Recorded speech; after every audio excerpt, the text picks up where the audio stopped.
Hi guys, it's me JV and I'm here for my first video here on YouTube. And yes, finally, andito na nga ako after so many attempt na gusto kong mangyari. Eto na. Eto na, nakikita nyo na ako guys. YouTuber na ako. Charot. Anyway, the first video na gagawin ko dito is the What's in my bag video kasi I was inspired by some of the local Philippine celebrities in the Philippines. Oo nga, Philippines, diba? Uulit-ulit yung Philippines. Anyway, hindi ko talaga alam gagawin ko kaya I'm not sure kung i-upload ko to uncut or i-edit ko. Pero bahala na. So, yun. I was inspired by some of the local Philippine celebrities na nagbabag raid. Kaya naman, yun, dahil mahilig ako sa mga celebrities, I'm going to make my own What's in my bag. So, please be there in the next 10 to 15 minutes kasi hindi ko alam kung hanggang ilang minuto aabot tong video. But, bago kayo maboring, let's start. Okay. So right now, this is the bag that I used recently. I'm using a Hermes Lindy. Let's go. What inside? Let's see. No? Okay. First, I have here my wallet. Actually, hindi naman talaga ito yung ginagamit kong wallet. Pero andito siya kasi, ewan ko, basta yung laman nito hindi ko pa ginagalaw simula last weekend because walang time. And eto yung isa din siya nandito sa loob ng bag. Ito lang yung inalis ko dito. This is my everyday wallet. This is a card holder wallet na bigay ng boyfriend ko nung birthday ko last year.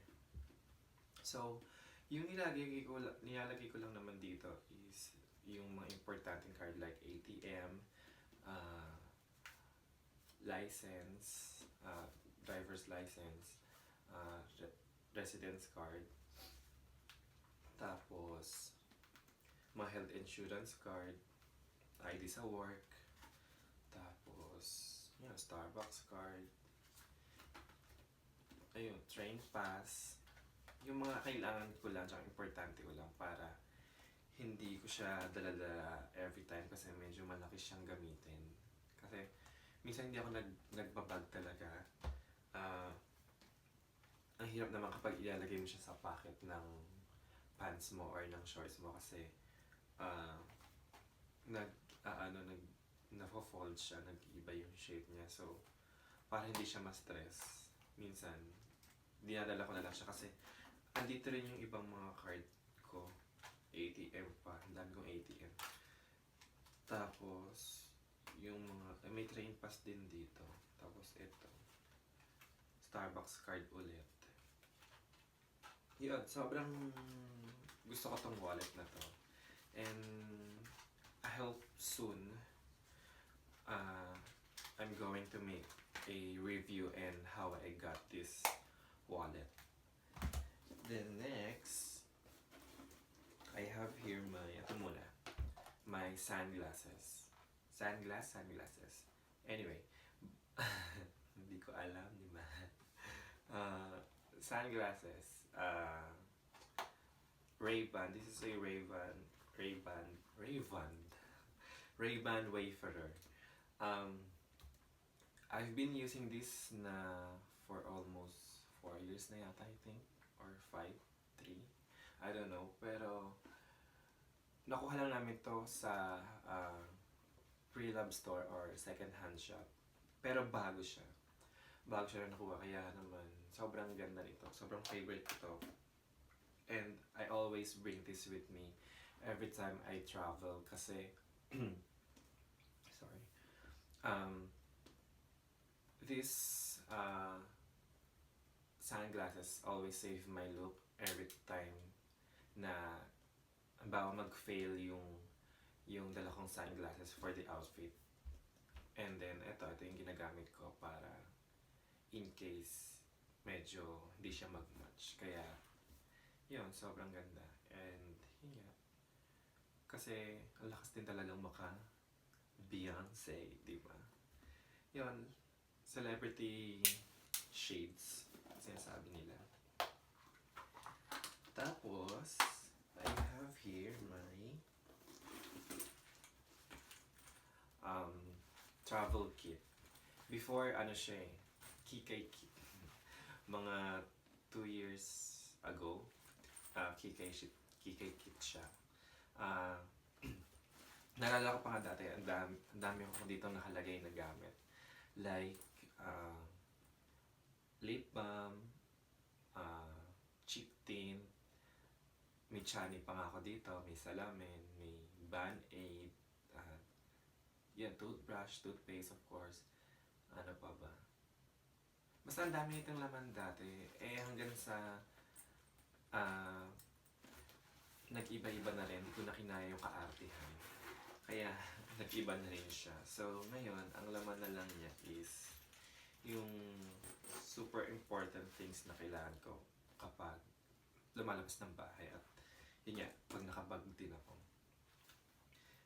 Laman niya is eto, wall charger tsaka earphone.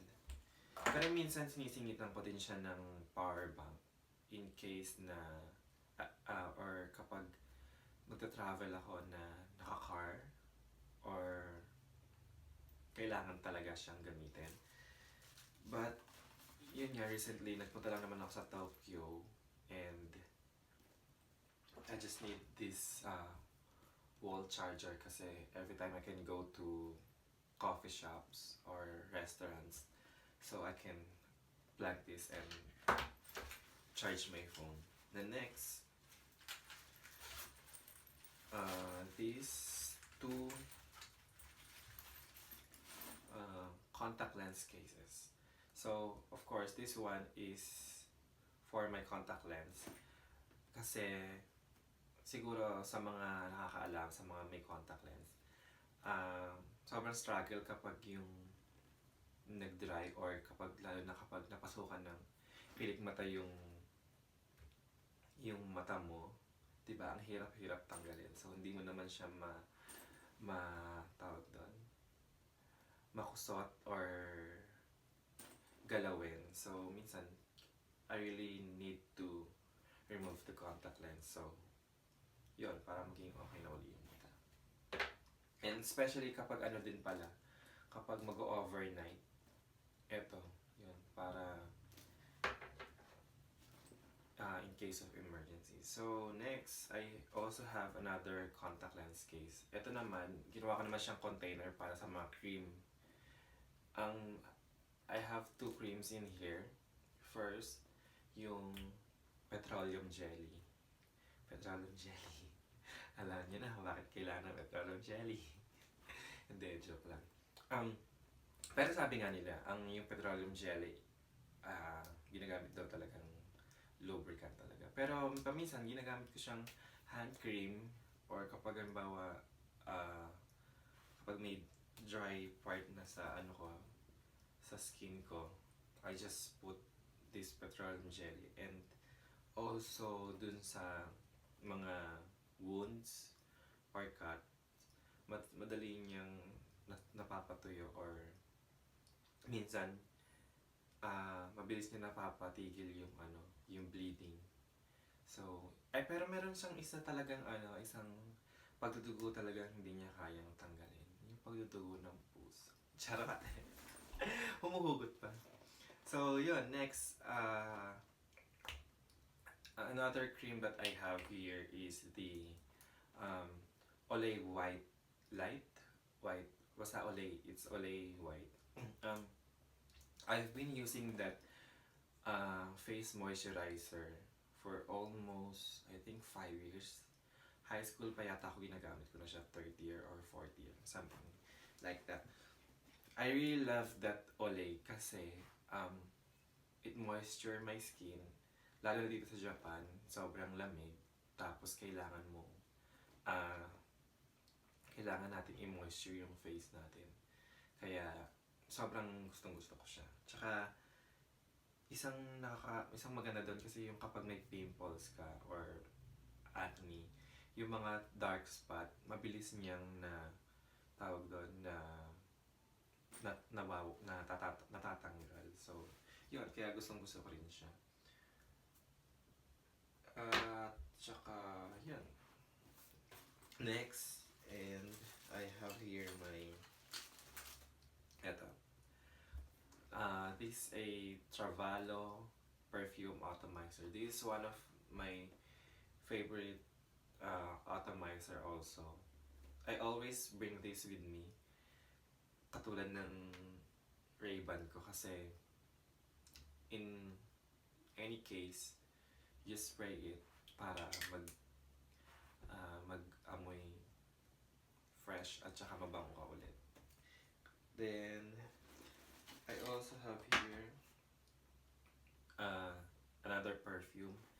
I'm using a Jimmy Choo Man perfume kasi in case na kailangan ko pa ng ibang pabango or nauubusan ako nito, ito yung ginagamit ko.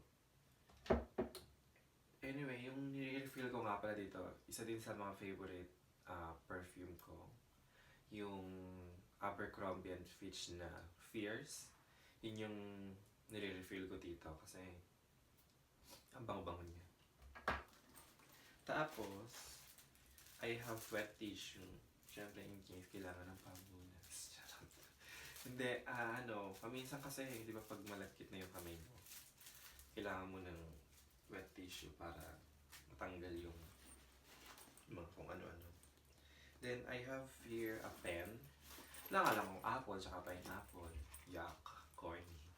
Yeah, I always have here a pen kasi wala lang, syempre pag may nagpa-autograph, joke. Hindi, wala lang, basta I really love using this, ano ba to?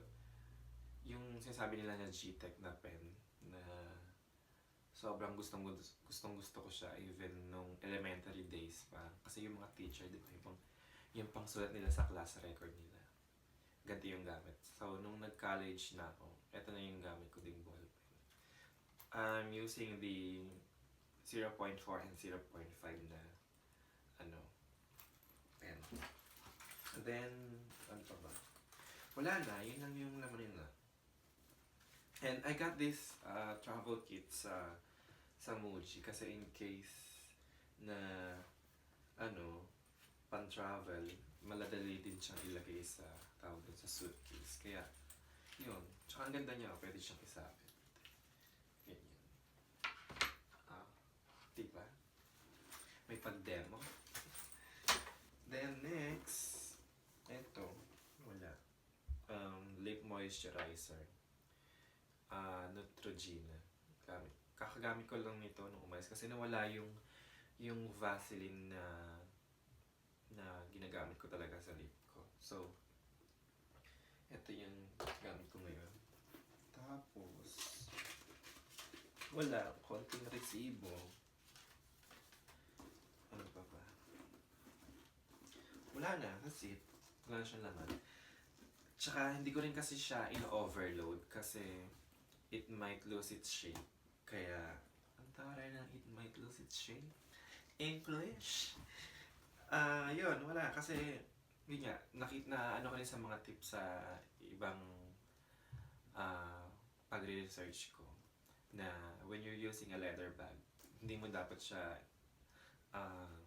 in-overweight or nilalagyan ng madaming laman kasi nga leather siya, may chance na mag-expand yung leather. So, para ma-prevent siya na mag-deform,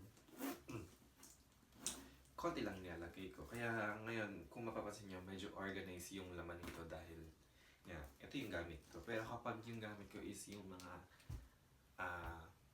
dump bag or yung mga canvas na bag ko, I just put everything in there kapag umaalis ako. Kaya medyo magulo siya. Pero ito sobrang organized siya ngayon. Kasi nga, di ba, pang YouTube din. Hindi, actually hindi ko pa talaga siya naaalis. Hindi ko pa natatanggal kung ano man yung laman nun. Ang inalis ko lang, ito of course, yung wallet ko. Tapos, nilagay ko lang siya dito sa tabi ng kwarto. Para nga, kasabi ko mag-film ako ng video para sa YouTube. So, yun. Wala na. Hindi ko alam kung hanggang saan or kung anong papupuntahan nito. Pero, masaya ako dahil na-survive ko ang video na to. At sa lahat ng mga nanonood, thank you for watching. And if you like this video, don't forget to hit the like button or even comment or even share this video sa mga friends ninyo para ma-inspired sila. Kasi ka-inspired ng video na to, di ba? Hindi. So, yun. And guys, if you haven't subscribed yet, please subscribe. And I see you guys on my next video. I try to upload videos every week. Mga isa, dalawa, or depende. Kasi medyo nahihirapan pa kasi akong kumuha ng magandang quality ng video ngayon. Kasi I'm just using my phone. I don't have any camcorder. So, medyo ang hirap pa. Tapos, editing tools, I just use iMovie para sa editing.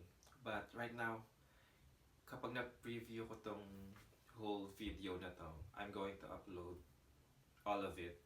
Walang edit, walang cut. So, yun. I hope to see you guys soon.